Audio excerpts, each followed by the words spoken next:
E aí, pessoal, tudo certo? A gente começou a nossa revisão antes, né? Como eu comentei, vai cair metade da primeira apostila na prova de vocês.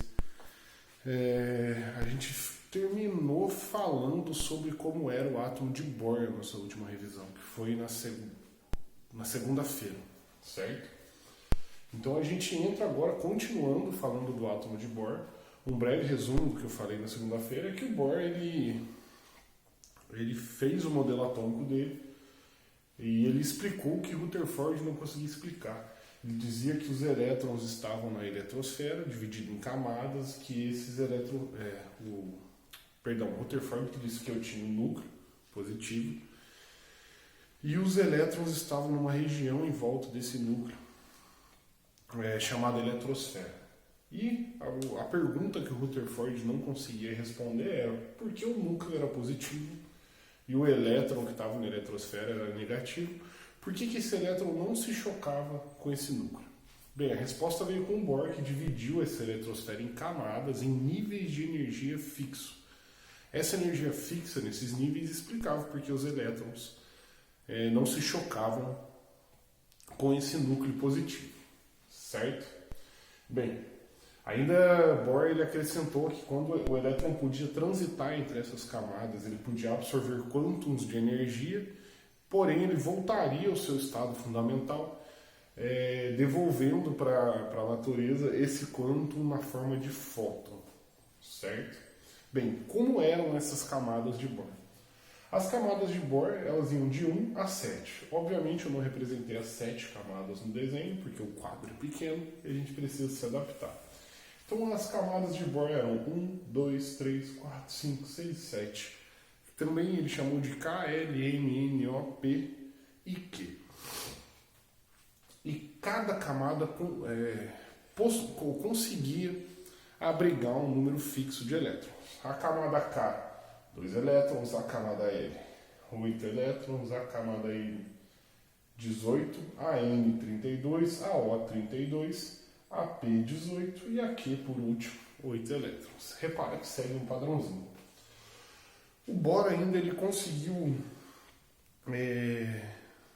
por meio de cálculos, mostrar que os elétrons dentro das camadas, dentro dos níveis, né, de cada um desses níveis, estavam subdivididos também em outros subníveis energéticos. O que isso quer dizer? Existiam subníveis que ele chamou de S, P, D e F. S de Sharp, que significa fina, linha fina. P de Principal, de linhas principais. D de Diffuse, de linhas difusas. E por último, F de Fundamental, que são as linhas fundamentais. A escolha dessas letras assim não são à toa. Então S, P, D, F são os subníveis e dentro de cada subnível também, cada um desses subníveis conseguia abrigar um número fixo de elétrons. O que isso quer dizer? O subnível S abrigava 2 elétrons, o subnível P abrigava 6, o subnível D abrigava 10 e por último o F, 14. Se vocês separarem no diagrama, futuramente proposto por Linus Pauling, a camada K, que contém somente a primeira camada, no caso, a camada 1, que contém somente um subnível S, também abriga 2. Já a camada L abriga 2 subníveis, o S e o P, e por isso 8 elétrons, porque 2 mais 6 é igual a 8, não é à toa. E com esse raciocínio foi possível prever, construir um diagrama que consegue fazer para a gente a leitura da localização dos elétrons dentro das camadas e dos subníveis dos átomos. Então o diagrama de Linus Pauling, que foi desenvolvido a partir dessa ideia de Bohr, ele consegue fazer com que a gente localize e mostre aonde estão cada um dos elétrons de um átomo. Por isso, né, que o diagrama de Linus Pauling também é relacionado à energia de cada subnível, né? Então sempre nas diagonais, né? Sempre que a gente faz a distribuição vai ser nas diagonais, certo? Vai ficando mais ou menos assim o nosso diagrama para seguir a distribuição eletrônica dos elementos. Então, quando a gente vai fazer uma distribuição eletrônica, é necessário que a gente siga as setas e dessa forma a gente consegue organizar em ordem crescente de energia cada um dos subníveis, né, das camadas, das subcamadas presentes no átomo. Acompanhe o exemplo dos átomos, né, e nesse caso específico o magnésio. O magnésio tem número atômico igual a 12, então a gente faz a distribuição eletrônica dele para 12. Lembrando que 12 são 12 prótons, se são 12 prótons, também são 12 elétrons, os elétrons que precisam ser distribuídos, os 12 elétrons. Então fica 1s2, 2s2, seguindo aqui, ó, 1s2, 2s2, 2p6 e por último 3s2. Reparem que a distribuição eletrônica do magnésio ela segue as linhas diagonais do diagrama de Linus-Pauling, né? Agora, o que eu posso tirar de informação dessa distribuição eletrônica? Bem, primeiro, eu consigo ver algumas camadas preenchidas por elétrons. O magnésio, por exemplo, ele tem 3 camadas, né? A camada 1, a camada 2, formada por esses dois, e a camada 3. Depois eu consigo ver quantos elétrons possuem cada uma. Na primeira camada o magnésio tem 2 elétrons, na segunda camada ele tem 8 elétrons e na terceira ele tem 2 elétrons. Aliás, na terceira camada você diz que cabem 18. Sim, mas o magnésio tem só 2. E como é a última camada, o último nível preenchido dele, a gente chama ele de camada de valência. O magnésio, no caso, tem 2 elétrons na camada de valência. Além disso, o 3s2 também é o subnível mais energético. A gente chama esse subnível, o último subnível do preenchimento, na ordem crescente, de subnível mais energético. Reparem agora o oxigênio, que tem número atômico igual a 8. Se ele tem número atômico igual a 8, ele tem 8 prótons e também 8 elétrons. 1s2, 2s2, 2p4, seguindo a ordem aqui do diagrama. Nesse caso, dá para ver que a camada 2 inteira dele é a nossa camada de valência. Então, no subnível S tem 2, no subnível 2P tem 4, 4 mais 2, 4 mais 2 exatamente, igual a 6 elétrons. Então, essa aqui, eu não deixei marcado, mas essa aqui é a camada de valência do oxigênio. Cuidado para não confundir camada de valência com o subnível mais energético, né? Nesse caso, a camada de valência é 2s2 e 2p4. Já o subnível mais energético é somente o 2p4. Importante tomar cuidado com isso para a nossa futura provinha de segunda-feira. Então, essa é a distribuição eletrônica da partícula que a gente chama de átomo. Existem as partículas que a gente também chama de íon, que são os átomos com carga. A carga desses átomos vem do fato dele ganhar elétrons ou perder elétrons. Então a gente chama de cátion o átomo que perde elétrons e fica com a carga positiva, e a gente chama de ânion o átomo que ganha elétrons e fica com a carga negativa.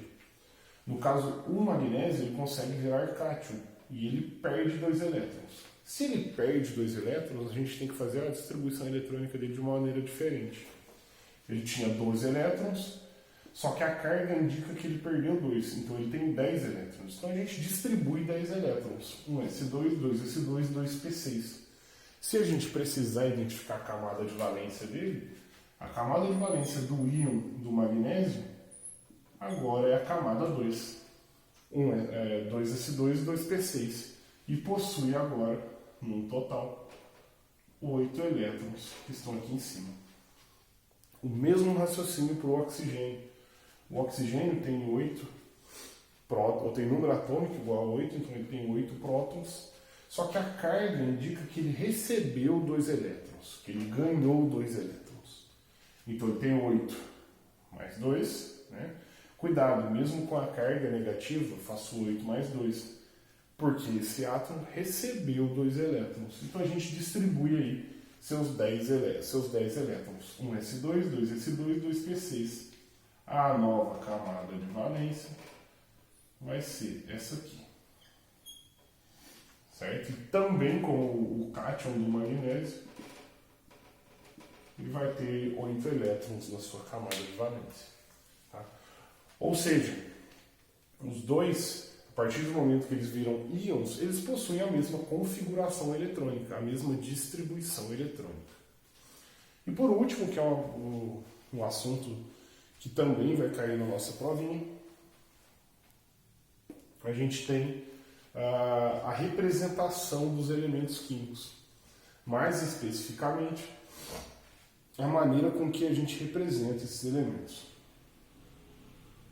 Então, de maneira genérica, eu tenho um símbolo para esse elemento. No canto de cima, o número de massa, e no canto de baixo, o número atômico.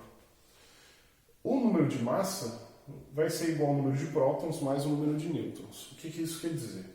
Bem, a gente estudou que o átomo ele é composto por um núcleo e que a massa desse átomo está toda presente nesse núcleo, porque a massa dos elétrons é insignificante.